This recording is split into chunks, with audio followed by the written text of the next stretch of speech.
This man is described by some as one of the most important figures in countercultural art. But the chances are you've never heard of him. Most of his work no longer exists and was painted illegally in the first place. King Robbo is a wanted man and protects his identity for fear of arrest. He's a myth. He's a legend. It's like the outlaw Jesse James. Like, does he live? Is he dead? Where is he? He's one of the pioneers of graffiti writing, a movement that champions freedom of expression and can be seen on street corners all over the world. I do class myself as an artist, but also I can be a vandal at times, you know, when I let that little monster out of the cage.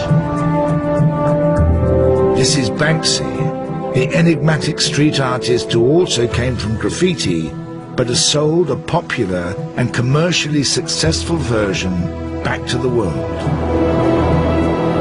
Counterculture's against hedge fund managers and bankers, you know, and they're the ones who don't buy Warhols and Picassos anymore, they buy Banksys.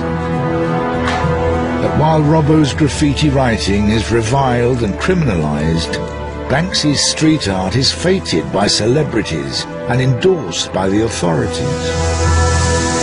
There's someone saying, clean it off, and if it's a Banksy, leave it. The differing treatment of Robbo and Banksy is symptomatic of a wider battle between street art and graffiti, and until recently, both men were a universe apart. That was until one of them committed an act deemed so hostile, it shocked the graffiti world. It's caused fights, blood is drawn for the disrespect that it caused.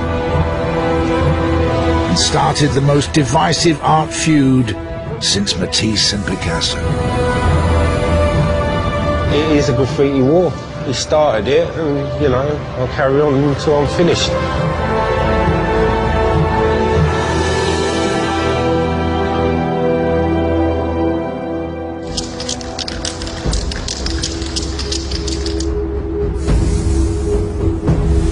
King Robbo is an international graffiti legend who's kept his identity secret from the authorities for over 25 years. A founding father of the British graph scene, he achieved infamy and respect in equal measure during the 80s, when his tag appeared all over London's trains and underground system. This is the tag, the R, the O, the B, the B, and the O. And there's my little devil tail that comes through it. This is your basic tag. Well, it's not a basic tag, that's the best tag you'll ever see. After a tag, you'll get the one-letter throw-up. There we go. And it's all just one movement. It's to be done quickly, and it's a baby R. My baby. This was like my trademark in the 80s. It was on every train going.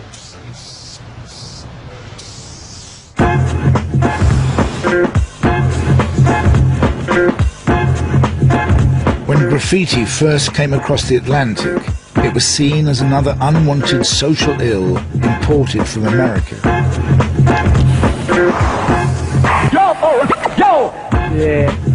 For the teenage Robbo from a tough London council estate, bombing the trains was the way to raise a big middle finger to authority, as well as an opportunity to get his art seen by as many people as possible. An art gallery on wheels. For a graffiti writer, that's the ultimate goal, is to do the trains. If you've got a piece running across London, you've got hundreds of thousands of people who are going to see it. I mean, a piece of artwork running live for everyone to see. And there's nothing more exciting than that, you know? You catch the last train to whatever yard you was going to. You check it all out, make sure there was no police creeping around or anything. Under the cover of darkness, usually very little light, you'd go to work doing your pieces. And you might do 20 or 30 trains. That's just bombing, bombing, bombing, bombing. And I was doing that for years. You live graffiti 24/7. Where you could get caught at any moment. You're living on the edge. It was about the adrenaline rush out of it. Selling drugs and drink, and that was my drugs and my drink. It was going out doing graffiti. Go for it! Go!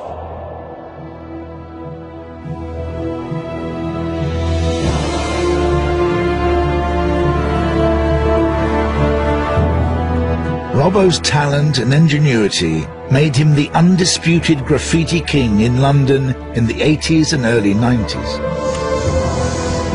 The reason Robbo has got so much respect is because he worked out how to get in pretty much every train yard in London, you know. Before anyone else was going to any of the yards, he was the one who worked out, you know, how to get in, how to get out, how to do it properly. He was the one who smashed it all city. Like, you can't really have any more respect for anyone, and anyone who's got the most remote idea about how graffiti works would automatically know that.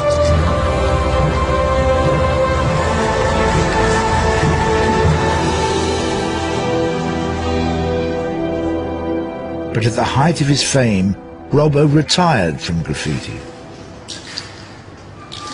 You know, I painted all the trains in London. I got up all over London. I was all city.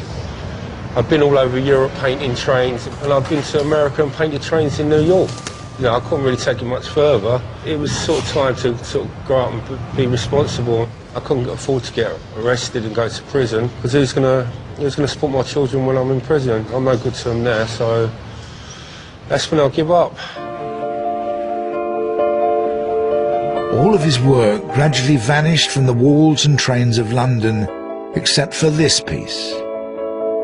Painted in 1985, underneath the British Transport Police headquarters on a barely accessible spot of Regent's Canal, it stood largely untouched, becoming the oldest piece of graffiti in London and a testament to Robbo's legendary status. Even in retirement, Robbo was revered by new writers coming onto the scene. But then one night, he met a young artist from Bristol called Banksy. So I was at a place called the Dragon Bar down Old Street. I was introduced to a couple of guys, and they was like, well, it's such an honour to meet you and stuff, you know, they was paying respect. When I was introduced to Banksy, I went, oh yeah, I've heard of you, mate, how you doing? And he went, well, I've not heard of you.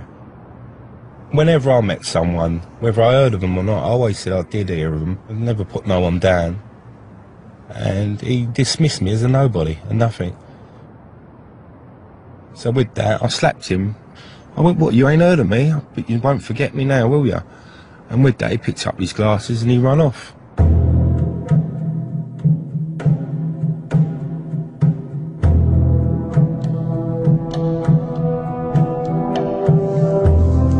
Ben Ine is a graffiti writer turned street artist who has worked with both Robbo and Banksy.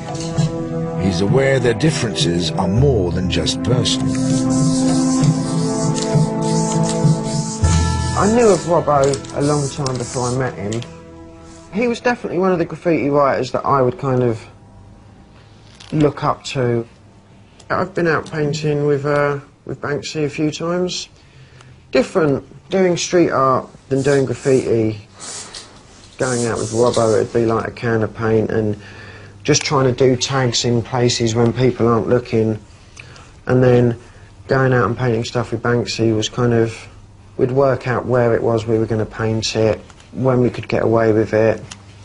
A lot more thought went into it, a lot more preparation. Banksy didn't seem to make much of an impact as a graffiti writer, so he tried something different. Stencils. Sometimes of rats and human figures, sometimes of images borrowed from popular culture. I think what Banksy does is clever. You know, it appeals to people, it's funny, it's kind of vaguely political, you know, and he presents it in a way that is acceptable. With any kind of subculture, people want to buy into that, and he's done it very well. King adds, the author of many books on graffiti and street art, has no doubts about the importance of Banksy's use of stencils. Stencils have had an unbelievable effect on street art. If it wasn't for stencils, I wouldn't be here talking to a national broadcaster about what was essentially defined as vandalism. Banksy turned to stencils because it was quick, because it stopped him getting caught, and to quote him, it made a picture of a bunny look hard. Stencils took the street art from the street and put a price tag on it, made people want to invest in it.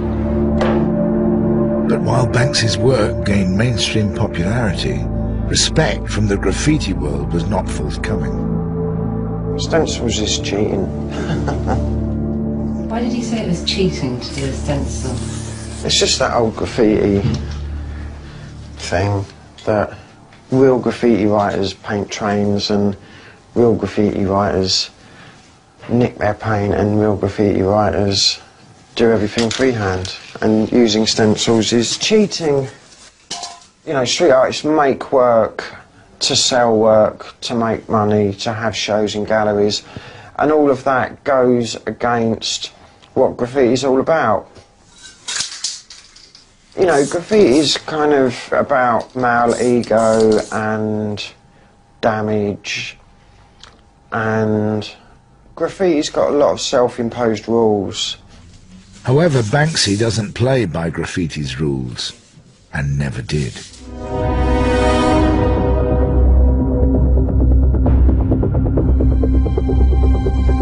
In this book, published in 2009, Robbo told the story of the Dragon Bar fight for the first time, some 10 years after it happened. Shortly after the book came out, Banksy attacked Robbo's final surviving piece of work and turned the famous canal-side piece into this. I was angry that he'd crossed the line by wiping out a bit of history. He took an iconic piece and used it to his own gains.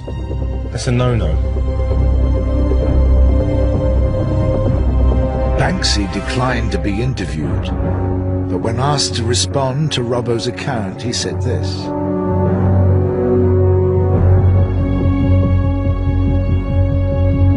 Banksy also supplied this photograph and says the canal piece was in such a bad state he didn't realise he was painting over a piece of London history.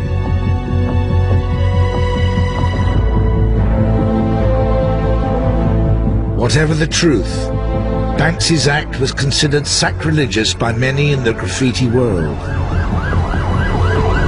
and it brought King Robbo out of retirement. I'm checking out where all the cameras are because obviously I don't want to be caught on CCTV. You can end up in prison over this.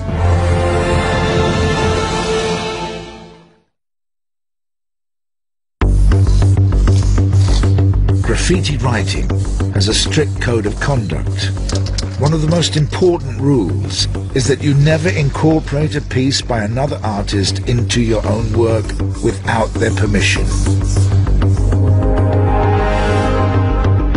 As Banksy did to Robbo.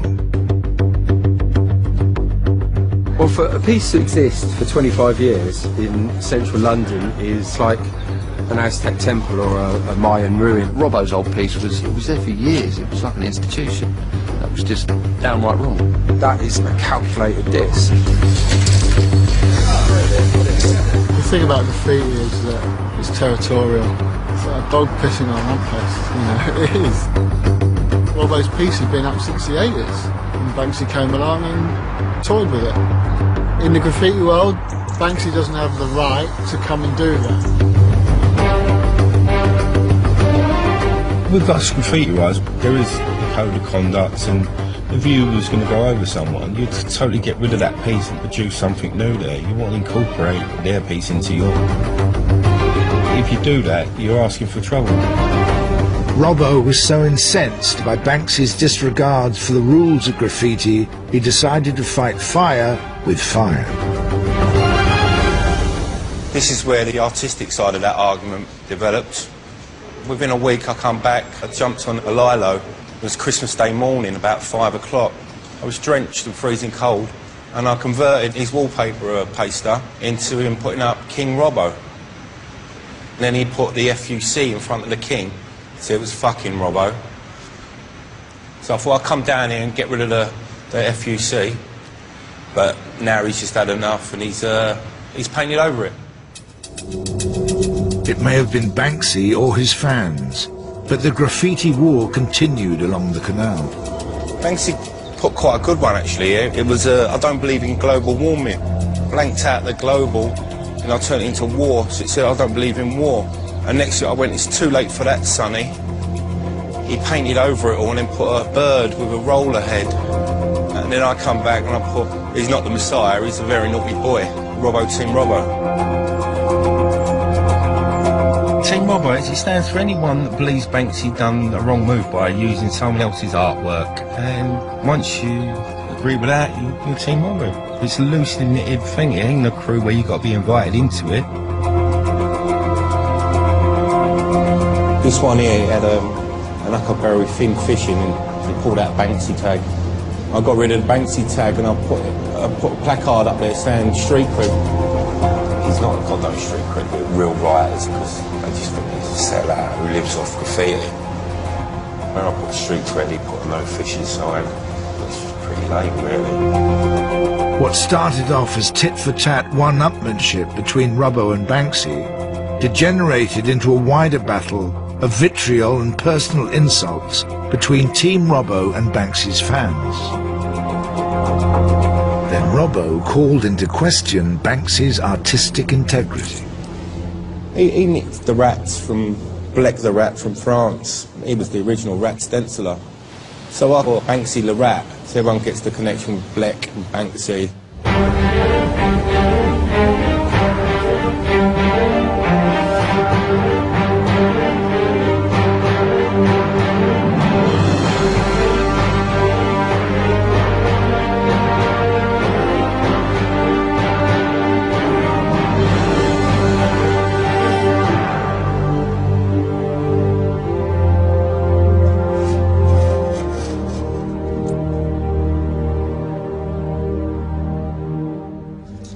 And this is a stencil.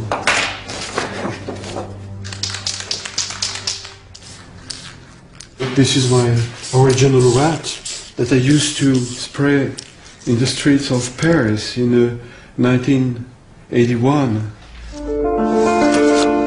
As an art student in the 70s, Blek visited New York.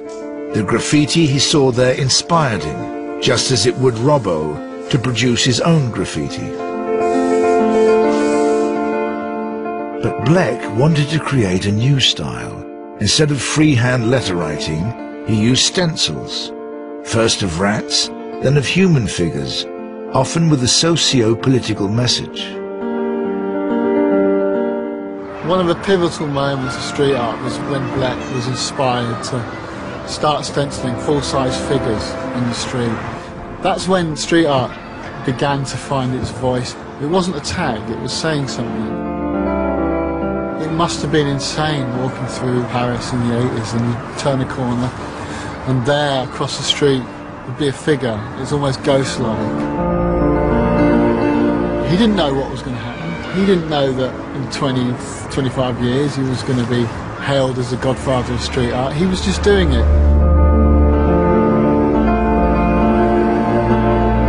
Nor did Blek realise that his own very individual style would be so closely replicated on the streets of Britain.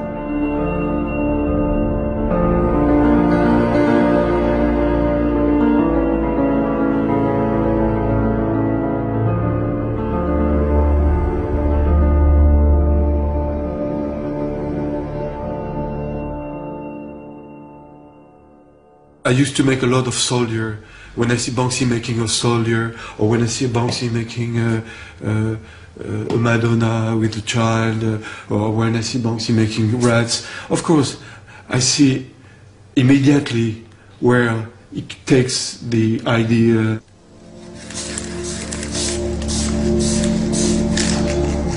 Banksy declined to comment on this, but in the past, he acknowledged his debt to Blek in a newspaper interview.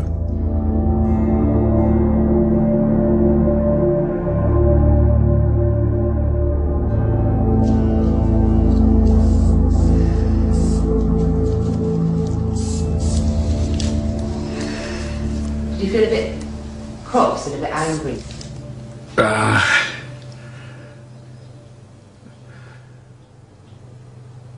It's difficult to say, you know. A little bit, yes, of course, because when you're an artist and you use your own techniques, it's difficult to find a technique, a style, you know, in art. So when you have a style and you see that someone else is taking your style and reproduce it, you don't like that.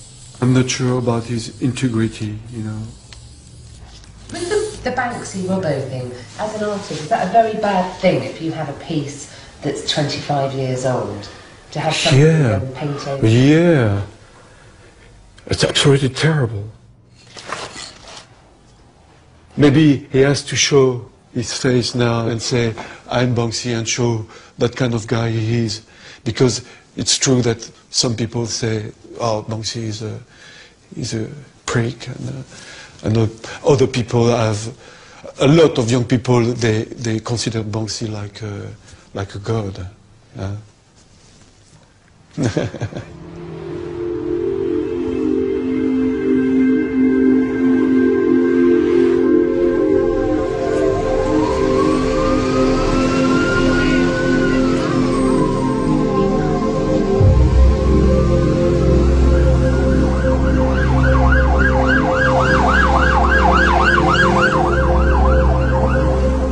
Robbo is en route to the canal. He's willing to risk his life and liberty to strike back at Banksy. You've got to jump around a spiked fence, then cross the train tracks. You've got to be concerned with the electric rails, because that'll liven you up. A lot of thought and a lot of plan goes into it, just to cut down your odds of getting arrested. You've got to know where all the CCTV is. You turn off your phones, pull your batteries out your phones, so you can't be tied to any masks. Everything goes to plan and get away with it without ending up in a police cell. Job done. Lovely. If you do get caught, do you run? Oh yeah, I will bolt. Don't worry about that. I don't want to get arrested. I cut down and do the odds as much as I can in my favour. The rest is in the hands of the gods. From this point on, Robbo's wearing a head-mounted night vision camera. He wants to show what's all in a night's work to the graffiti bomber, but is something rarely seen by outsiders. If caught, Robbo could face years in prison.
I love the excitement. I just got to let that little animal out the cage now and again for the juices to flow, do you know what I mean?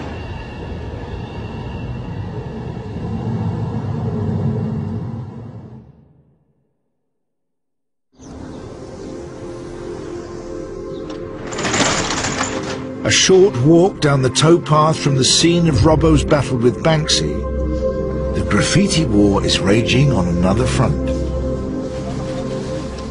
Within Islington, we're trying to make our borough as clean, green and as attractive as we possibly can. Our policy on graffiti is that we don't allow graffiti. Graffiti is criminal damage. So people who are spraying graffiti onto walls or tagging are committing a criminal act. Yes, we have arrested people. We've been successful in taking a few people to court. And 2 or 3 people have actually been sent to prison for the mindless vandalism that they've caused. Above the graffiti writing that Martin and Darren are removing, a piece of street art is being left alone. Some people might say they're more or less the same. Why are you taking one off and not the other one? Yeah, that is the argument with art, or what you call art or graffiti. I mean, to me, personally, you should remove everything, really. It's hard to decipher what is art and what is vandalism or criminal damage. If we come across a piece that we're not sure of, we have to take pictures and then give it to our manager, who will decide whether we can remove it or keep it. As the head of service, I do have some discretion, and with regard to street art, there are pieces of very attractive street art that feature in books and calendars and magazines and websites. With some of the Banksy work that we've got, my personal opinion is that they are very artistic. I genuinely believe that it does add value. So when you say add value, what does that mean? Well, the stuff that we've got, there are groups of people that come to look at this kind of work, because work of Banksy's has been sold off for huge sums of money. Does it add value? Is it art?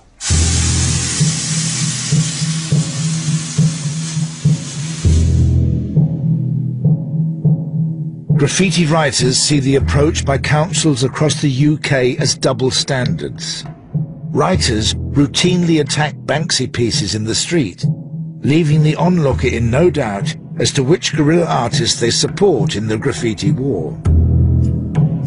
It keeps Kenny's council very busy. I think with some of the Banksy pieces that we've had vandalised, we have occasionally gone round there and repaired them. So, for example, there was one where it was the museum attendant who had a mirror behind him, and somebody actually wrote something offensive on the mirror. Well, we could have easily have just painted the mirror out with white paint or whatever colour paint it was, but then the piece wouldn't have made any sense. So what the guys carefully did was actually paint out the slogan or the rude word so that the piece was whole again. It's got to a stage where graffiti is still 100% outlawed and it's still illegal, unless you're Banksy, when it's celebrated and preserved. Which is, you know, that's good for Banksy, but it's kind of unfair on all the writers, because whether it is graffiti, whether it's street art, you know, when you come up before the judge, does the judge ask for a definition? Is he a graffiti artist or is he a street artist? Is he street artist? Oh, that's okay, we'll let you off. Graffiti? No. When asked to comment on being given preferential treatment, Banksy said this.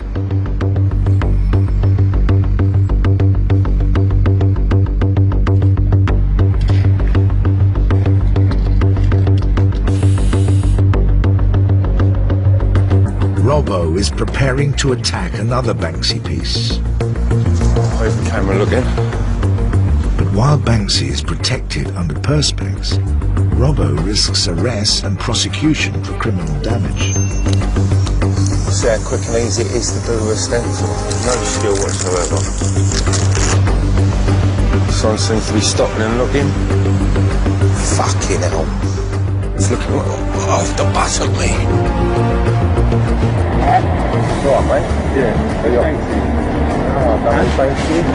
Look, one sec, let me finish doing this and I'll talk to you afterwards, alright? Because I've got to do this, yeah? Thanks.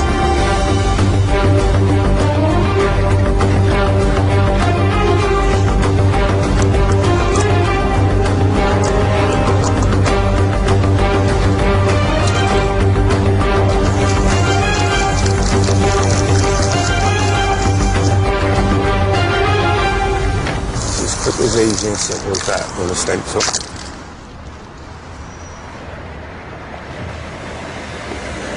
Yeah, look, my name's Robbo, yeah? Been having an argument with Banksy for years, since back in the 90s. I fell out with him. I slapped him, and then all of a sudden last year he went over one of my pieces. It was the oldest piece in London. So since then I've been going over. Well, another fan. Love it.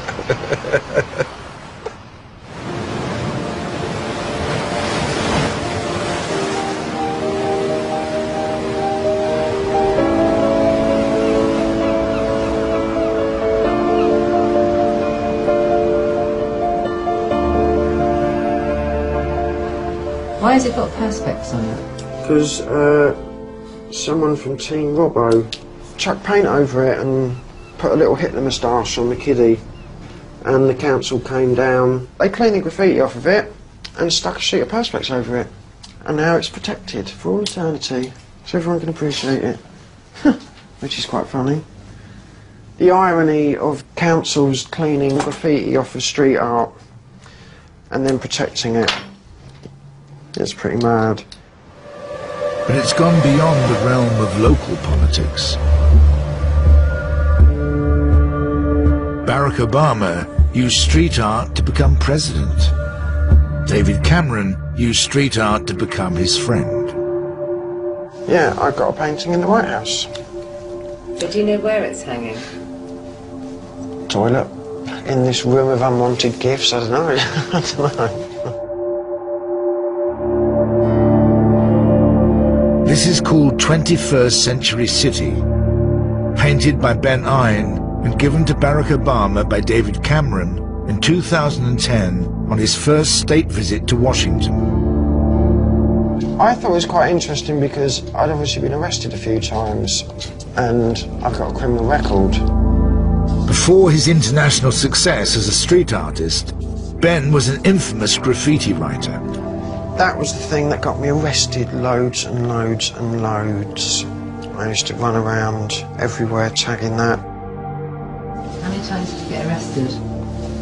Quite a few, maybe as many as 20. I'd been arrested so many times and had so many fines that I was kind of giving the judge no other option but to send me to prison.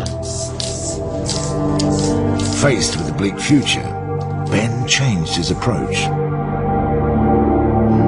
Gone was the hard-to-decipher code aimed at fellow graffiti writers. Here was a new style. Bold, giant lettering painted onto walls and shop security shutters. As Ben's work gained kudos around the art scene in London's East End, so did his freedom to paint wherever and whenever he liked. I've painted some really, really big walls that have taken days to paint, and I've painted them in broad daylight without permission. Because it was street art and not graffiti, I got away with doing it. What sort of response do you get now then from the police if you're out working? They come and talk to me. To think that a few years ago they'd have chased us down the street and nicked us. The former graffiti vandal has even been invited to Downing Street for a personal audience with the Prime Minister. Mr. Cameron wanted to say thank you. We sat in the garden and had tea and biscuits. And chatted about art and chatted about the state of the country and it was funny. What biscuits did they serve you? Kit Kats. I'm massively privileged that I have the opportunity to live off of what I love doing. Yeah, it's amazing. A lot of graffiti writers are now beginning to understand that what they actually do is art. You know, they don't have to go to work and do a job that they hate. You know, they could get a studio, they could make their graffiti, they could have shows and they could sell it.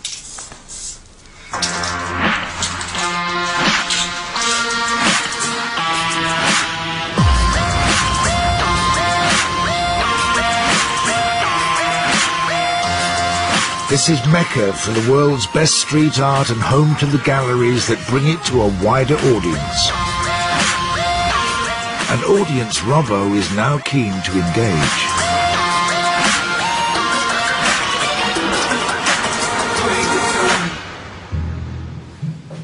pop Tony down there. You got Tony? Hello? Robbo is being given the chance to make the transition from outlaw graffiti writer to professional artist. We're just curating right now. Gallery owner, Pure Evil, has invited Robbo to stage his first solo show, and he's produced 20 new works of art.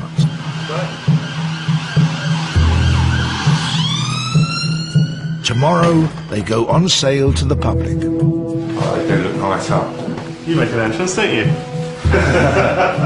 Make a big entrance. This gallery helped to establish Banksy as a selling artist. The fact Robbo is now exhibiting here has not gone down well with the stenciler's hardcore supporters. Banksy's fans, they're talking about coming to the gallery and flinging paint over all the artwork. Do you think they will come down and fling paint on it? Not when I'm here, they won't. I'm putting my head on the block because everyone's expecting graffiti and that, but I'm showing people that I'm more than just a graffiti artist, you know? Yeah, how bad would that be, making money out of something you love doing?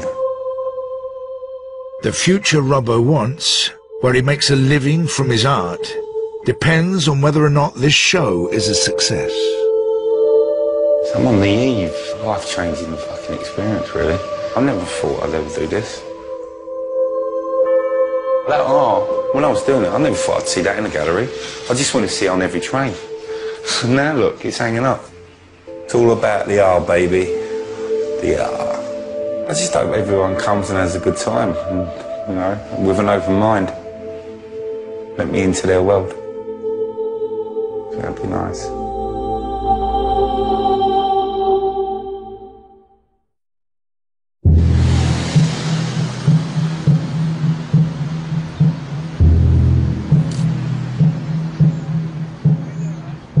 It's the day of Robbo's first solo show.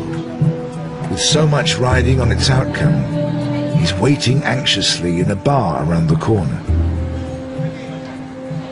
I've actually had to borrow funds from people to make this work. I've put everything into it now. I've put all my time and money that I've not really got to do all the canvases and the painting. So I do need to sell something to make it happen, to pay back the bank manager. Tremendous. I mean, he shows us different styles, I think. I mean, you can see the old stuff compared to all the new, and yeah, he's got talent. A lot more than certain other people can mention. I think if I was going to buy anything, I'd buy that one, definitely, and maybe that one.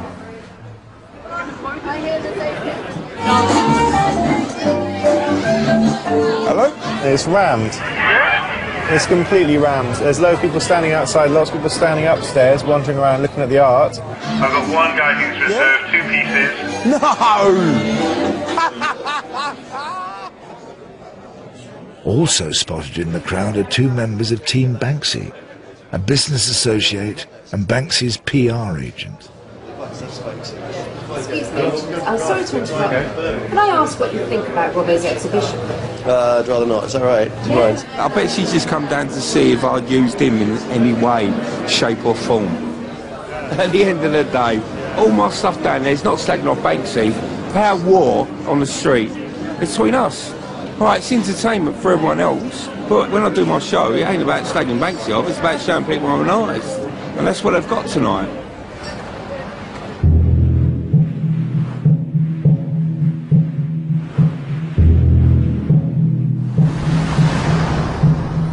Following the success of his solo show, Robbo's ambition to work as a professional artist looks like becoming a reality. You know, I'm getting opportunities to do commissions all the time. I'm getting thrown to Milan, Rome, Paris, like Berlin, this time New York. When you're an artist, you want people to see your stuff. And I used to use the tube system in London for that to happen. Now I'm doing galleries and I'm commissioned. Broader scope of people now know who I am because of Banksy. Even though I don't think it was his intention. Because he went over my piece, it just gave me a kick up the arse I needed to get out there and do it. And I love it. Yeah, thanks, Mr. B.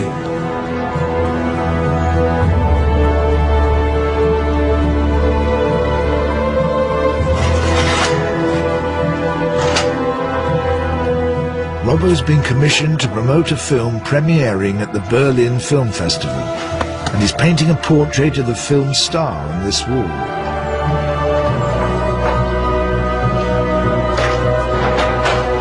But even here, Robbo can't escape his arch nemesis. It's right next door to Mr. B as well, so we'll see who's the best.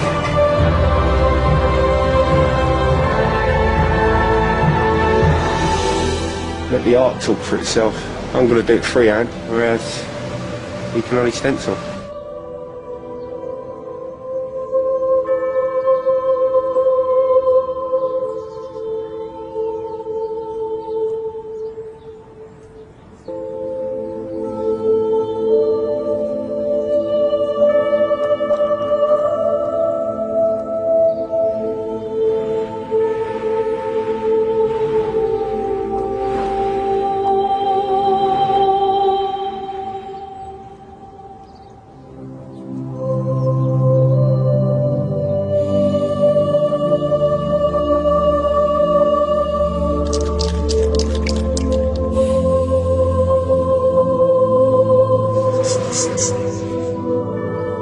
It's stunning.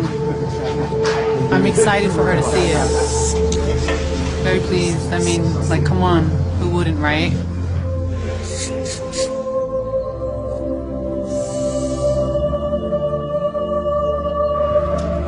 The film's director has brought actress Zoe Kravitz, whose face Robbo has carefully realized in spray paint, to the final unveiling.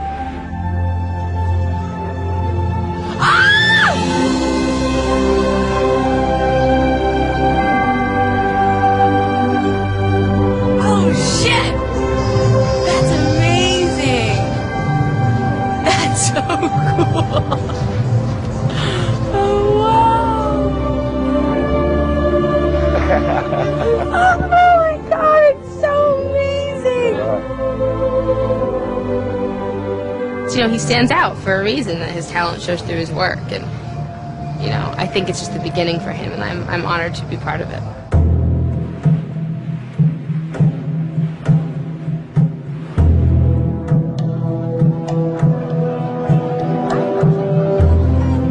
Tonight, Robbo is attending the film's premiere.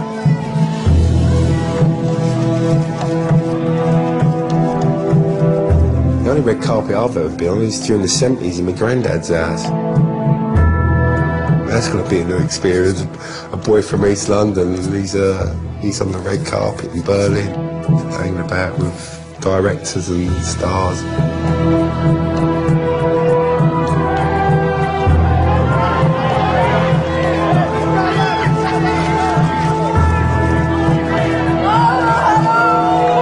I'm in a really good place in the world. I'm really enjoying it.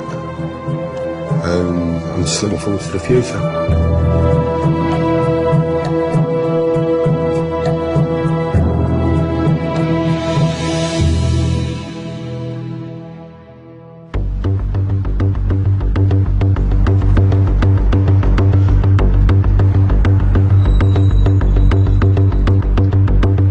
Banksy's gone over my piece yet again, and he's replaced it by what you see over there. He ain't trying to be better than me with graffiti. He'll come and do something like that, some stencils and some chalk, you know. But, you know, I could do that. Who knows, I might even do it.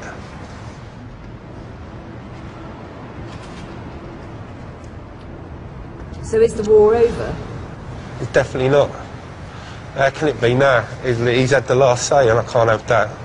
With all the walls in London, he's come and gone over one of my pieces, which is not exactly easy to get to, so he's made it personal again. So what's next? I tell you what, why don't you come with me one night and I'll show you what's next.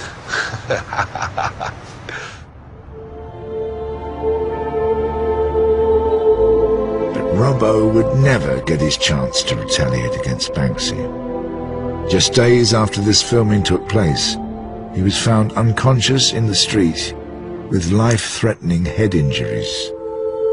And he's been in a coma ever since.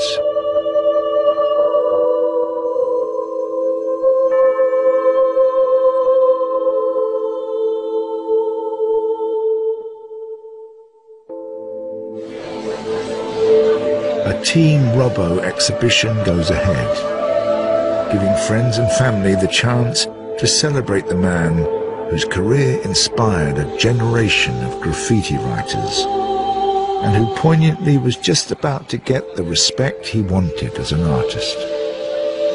Robbo would have loved today. He'd love to paint art and get paid for it 24/7, you know, and this is another step on the rung on his ladder of becoming a professional artist. I've known him years. He's a fighter. His time's not done. He's, you know, definitely not done. There's so much more for him to do. It's been overwhelming, the amount of support that we've all got, and you know, it makes me proud. He's loved. He's really loved by a lot of people.